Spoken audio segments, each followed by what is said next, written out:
The first thing that any individual should do is really define what they want their philanthropic legacy to be. And so that individual then wants to say, okay, what's my capacity to give, either during my lifetime or upon my passing? And you should work with your financial advisor to dimension what that capacity is. Once you figure out what you need to live on for your basic expenses, you then have anything above that is additional capacity that you can use to further your philanthropic mission.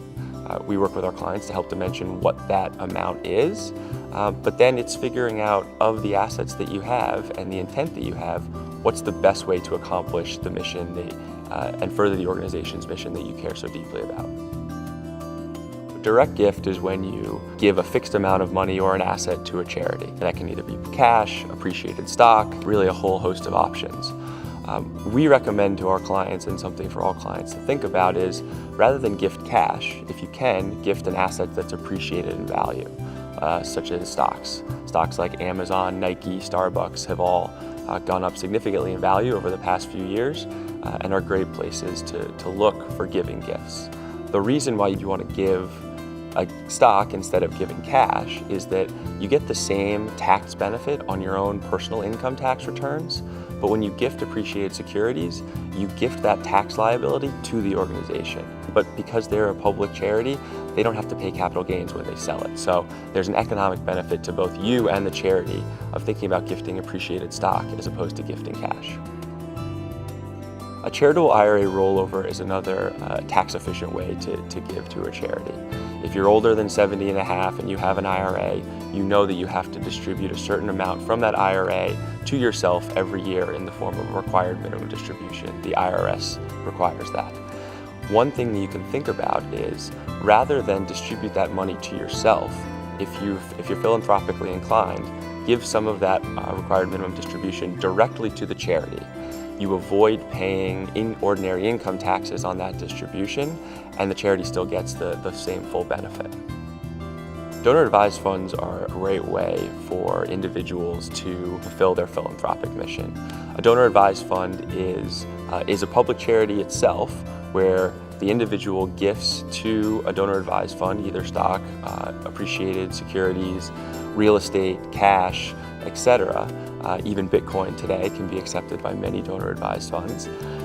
And then once you've gifted those assets to the donor-advised fund, you make recommendations as to grants for where that money should be gifted at. You have the flexibility to gift that money over time. So if you've sold your business this year, or you have a high income tax year and you want to capture the economic benefit from a tax standpoint for yourself of multiple gifts over multiple years, but in one year, a donor-advised fund is a great way to have flexibility in order to do that.